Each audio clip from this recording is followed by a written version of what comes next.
La génération des baby-boomers vont vous dire Paris, les grandes métropoles, Bordeaux, Lyon, etc. Ce sont impérativement des endroits où il faut investir. Pas forcément. Bonjour Ludovic. Bonjour Nadia. Écoute, bienvenue chez nous. Aujourd'hui, tu es présent pour nous expliquer comment comment investir en tant qu'indépendant. Si tu pouvais te présenter, nous parler de toi, de ton activité et de tes expériences passées. Je m'appelle Ludovic Aurier, j'ai 32 ans. Je suis conseiller financier. J'ai créé mon cabinet de conseil en 2016. Je suis issu du milieu bancaire. J'ai fait des diplômes divers et variés. J'ai commencé par un DUT en informatique décisionnelle parce que j'avais de l'appétence pour les maths essentiellement. J'ai dérivé sur une licence pro-banque et assurance. Ça m'a permis finalement de toucher un petit peu le monde de la finance, de près et de loin, parce que finalement c'est assez succinct. J'ai complété ça par un diplôme d'école de commerce à Dijon, qui m'a permis de vraiment me spécialiser sur la partie gestion de patrimoine, et en plus de me faire une très belle expérience sur le CIC Banque Privée, qui est une très belle banque privée, sur laquelle j'ai pu appréhender des problématiques patrimoniales, que ce soit sur la fiscalité, sur l'épargne, la retraite, le financement. Et donc, c'est vraiment cette expérience qui m'a permis de me rendre compte que j'avais envie de progresser sur ce métier-là.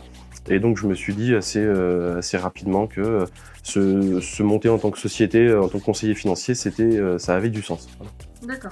Donc, tu nous disais tout à l'heure que tu avais travaillé chez CIC en banque privée. Ouais, tout à fait. Il y a une différence, du coup, entre banque privée et cabinet de gestion de patrimoine ? Alors tout à fait. Alors c'est pas forcément la banque privée à proprement parler, mais plutôt la banque au niveau global. La différence, elle vient vraiment de l'architecture ouverte. Quand on est conseiller financier, qu'on est dans un cabinet de conseil, la démarche vise vraiment à aller chercher des produits en architecture ouverte, que ce soit sur la partie épargne, sur la partie retraite, la fiscalité. On va chercher des produits qui sont vraiment sur mesure. Je vais vous prendre un exemple, par exemple les produits de niche fiscale. Quand on est sur un produit de niche fiscale, si les banques le préconisaient, ça veut dire que ces produits-là, globalement, ne seraient plus disponibles parce que ce serait plus une niche. Donc on est vraiment sur une démarche de sur-mesure et l'idée, c'est vraiment d'accompagner le client sur du long terme. Beaucoup de clients se plaignent, que ce soit en banque classique, en banque privée également, du manque de suivi parce que les conseillers sont amenés à changer tous les 1 an et demi, 2 ans, 3 ans.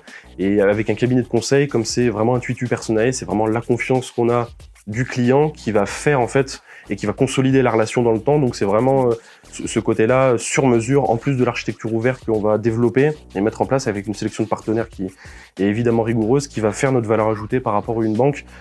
Je préfère quand même préciser, on n'est pas en concurrence avec la banque, c'est vraiment deux métiers différents. La banque va permettre de faire du financement, nous on va permettre de faire de l'accompagnement sur la partie conseil, que ce soit sur les produits que je viens d'évoquer, fiscal, épargne, retraite et tout ce qui va avec. D'accord, ok. En tant qu'indépendant, du coup, qu'est-ce qu'on peut mettre en place pour investir ? Alors déjà, ce qu'il faut, et ça je pense que c'est évident, il faut déjà investir sur soi, sur ses compétences. Pour être indépendant depuis 5 ans, ce que j'aime bien dire, c'est que ces compétences, la qualité de service, la qualité de conseil que l'on donne au client est primordiale, pour une raison assez simple, c'est que dans le temps, le client va être satisfait, donc ça va permettre de la recommandation, ça va permettre finalement que la société ne périclite pas, et ça c'est quand même essentiel. Après, plus au niveau patrimonial, financier, ce qui est important, c'est de voir long terme. Une société, quand on la monte, c'est pas 1 an, c'est pas 2 ans, c'est pas 3 ans. C'est vraiment se dire sur 5 ans, 10 ans, qu'est-ce que je vais faire, même si après, il y a évidemment des écueils quand on est indépendant, mais c'est vraiment se dire on constitue de la trésorerie et tous les ans, on va faire du chiffre d'affaires, mais on va surtout faire des réserves qui vont permettre d'alimenter finalement un bilan qui va être de qualité, qui va se valoriser dans le temps, donc qui va permettre d'aller emprunter à la banque, qui va permettre d'avoir des projets, de faire travailler sa trésorerie. J'aime bien mettre en parallèle le contrat d'assurance vie, qui est le contrat pour les personnes physiques, de mettre le contrat de capitalisation, qui est finalement l'outil patrimonial pour les personnes morales, et qui permet de faire travailler sa trésorerie, que ce soit sur des fonds patrimoniaux, des fonds à thématique, des fonds à vocation immobilière, en fonction finalement du profil investisseur. Et donc, le fait d'avoir de la trésorerie, que cette trésorerie se cumule, ça va améliorer le bilan, et donc du coup d'avoir des perspectives qui sont intéressantes, autant sur la partie patrimoniale, que sur la partie aussi, je dirais, accroissement de l'activité, si c'est pour racheter un concurrent, si c'est pour, par exemple, aussi constituer un capital privé. Je dis un exemple qui me vient en tête. Je suis commerçant, je vais acheter le fonds de commerce et je vais acheter aussi les murs parce que mon bilan me permet d'être accompagné par ma banque. Et donc, je vais générer des charges. Par exemple, vous connaissez très bien en tant que cabinet comptable, générer des charges sur la boîte pour mettre en face d'un chiffre d'affaires et de constituer finalement un patrimoine privé grâce à ces mêmes charges. Voilà, donc c'est obligatoire d'avoir une vision long terme, et ça c'est vraiment ce que je dis et ce que je souligne auprès de mes clients qui me sollicitent. D'accord, donc tu confirmes qu'il faut sécuriser son activité et sa trésorerie avant de songer à investir finalement. Alors oui et non. Sécuriser, ça doit être travaillé dans un cadre vraiment de conseil global. Si sécuriser, ça veut dire avoir très peu de volatilité et avoir un rendement solide, alors oui, sécuriser en ce sens. Après, sécuriser, il faut vraiment comprendre ce que ça veut dire derrière, et c'est ce que je dis toujours à mes clients, et c'est, je pense, vraiment le cœur de mon activité, c'est faire de la pédagogie et accompagner mes clients sur la compréhension des produits, des solutions qui existent, afin que les clients finalement fassent eux-mêmes les choix. En réalité, plus le temps va passer, plus la confiance va s'installer, mais plus aussi les clients auront de l'information, auront finalement les éléments pour eux-mêmes choisir, et finalement, nous on sera là dans les préconisations, mais la compétence sera du côté des clients, au moins, peut-être pas autant que nous, mais au moins en partie. D'accord, ok. Et est-ce que tu peux nous préciser si les indépendants font face à des difficultés quand ils souhaitent investir? Quelles difficultés ils rencontrent le plus fréquemment? Alors, je viens de l'expliquer un petit peu. Comprendre les solutions, ça c'est essentiel, parce que si on ne comprend pas, on va générer de la peur. Si c'est pour avoir peur des solutions qu'on met en place, généralement, vaut mieux ne rien faire, parce qu'il y a un risque de se prendre les pieds dans le tapis. Ça, c'est quand même hyper important. Voilà. Enfin, j'allais vous sortir l'expression, mais l'idée, c'est vraiment de se dire que si on comprend la démarche, on va être en capacité de ne pas avoir peur. L'immobilier, les prix de l'immobilier à Paris, 1990 à peu près, c'était 2500, 3000 euros le mètre carré. Ça vous fait rigoler, à juste titre. Aujourd'hui, c'est plutôt 10 000 euros le mètre carré intramuros. La génération des baby-boomers vont vous dire Paris, les grandes métropoles, Bordeaux, Lyon, etc. Ce sont impérativement des endroits où il faut investir. Pas forcément. Et les performances futures, je le dis tout le temps, ne reflètent pas. Les performances passées, ne reflètent pas les performances futures. Paris, il est très peu probable que dans 30 ans, ce soit multiplié par 4, parce que si on fait un calcul très rapide, je parle de la moyenne des prix, ça ferait 40 000 euros le mètre carré. 40 000 euros le mètre carré, vous achetez 10 mètres carrés à 400 000 euros. Donc globalement, la courbe des salaires ne suit pas la courbe de la valorisation du foncier. Voilà. Donc il faut être vigilant là-dessus.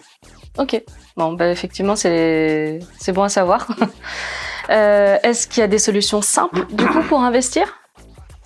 Non, malheureusement ou heureusement, pas de solution simple à des réponses complexes. Je dis souvent que le diable se cache dans les détails. Il faut impérativement prendre le temps de creuser, prendre le temps finalement d'aller comprendre les solutions. C'est chronophage, c'est évident, mais on est là pour accompagner les clients.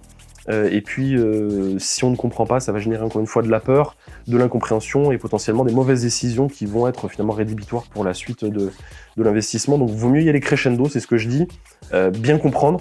Et après, laisser le temps finalement de la relation de s'installer, parce que c'est vraiment de la confiance que l'on vend à nos clients. C'est du conseil, mais finalement, ce conseil, quand il est appliqué et qu'il produit les fruits de la pertinence de ce conseil-là, on est dans une démarche où on va aller vers quelque chose de très qualitatif dans le temps, et donc les clients vont être satisfaits, et donc auront pris le temps d'avoir des solutions qualitatives.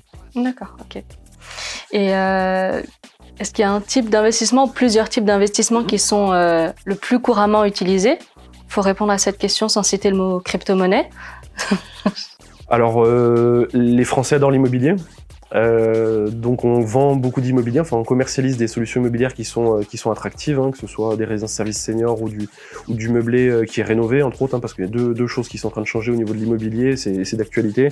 Le DPE, diagnostic de performance énergétique, et tout ce qui est encadrement du prix des loyers, donc ça veut dire qu'on fait baisser le taux de rentabilité, donc si on achète trop cher, mécaniquement le rendement ne sera pas au rendez-vous. Vous parlez des crypto-monnaies, attention, j'ai tendance à parler en ce moment un peu d'une pyramide de Ponzi. J'ai rien contre les crypto-monnaies, mais ça reste un produit très spéculatif.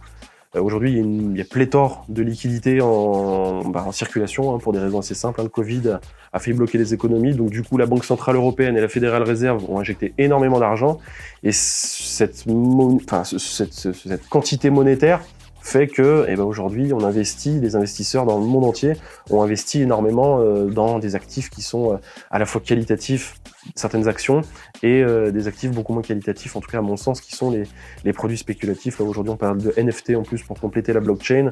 Pourquoi pas après d'autres, mais en tout cas c'est très spéculatif, donc attention à ne pas se prendre les pieds dans le tapis et investir vraiment une petite partie de son patrimoine sur ce type d'actifs.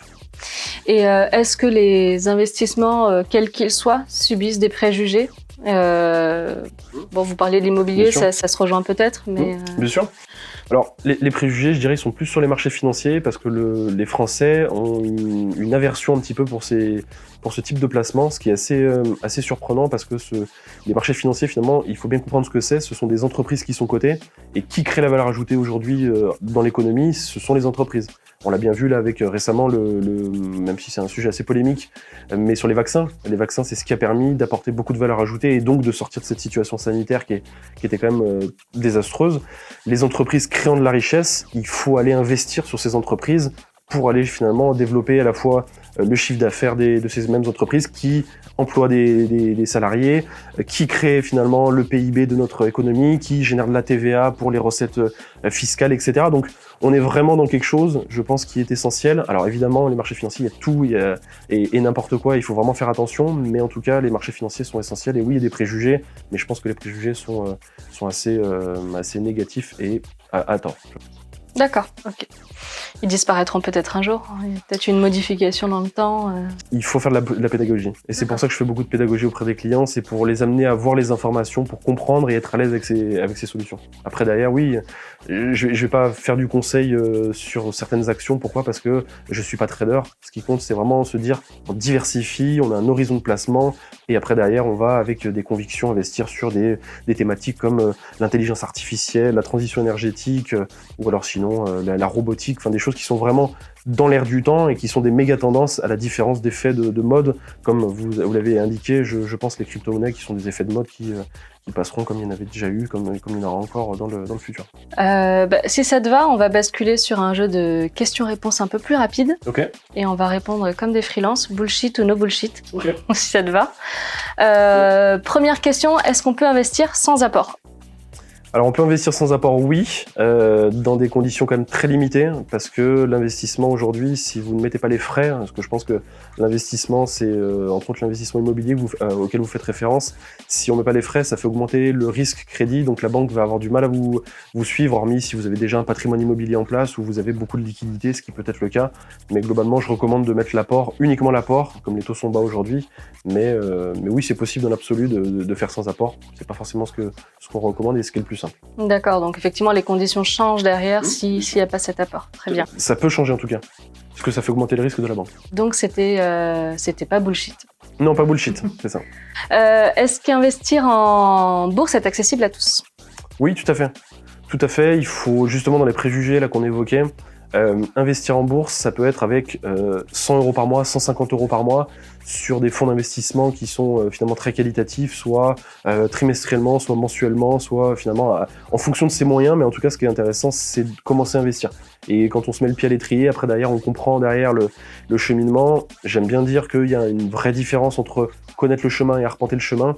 Quand on a mis un pied dedans, on comprend l'intérêt, et puis après derrière ça va beaucoup plus simplement. Les choses sont beaucoup plus claires généralement.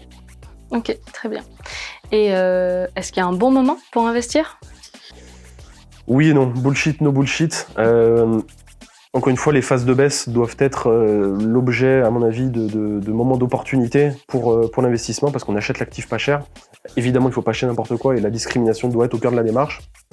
Mais oui, il y a des bons moments, mais on peut quand même malgré tout, à condition d'avoir une stratégie d'investissement avec des contrats flexibles, donc ça veut dire ne pas avoir tous ses œufs dans le même panier et d'avoir un horizon de placement qui soit finalement à minima de 5 ans ou 8 ans, il est possible d'investir à n'importe quel moment, bien sûr, tout à fait. Merci Ludovic d'avoir répondu à toutes ces questions. Où est-ce qu'on peut te retrouver du coup? Merci Nadia pour l'invitation. Vous pouvez me retrouver à la fois sur mon site internet, sur aussi ma page LinkedIn que j'essaye d'alimenter régulièrement avec du contenu de qualité et régulier. Voilà.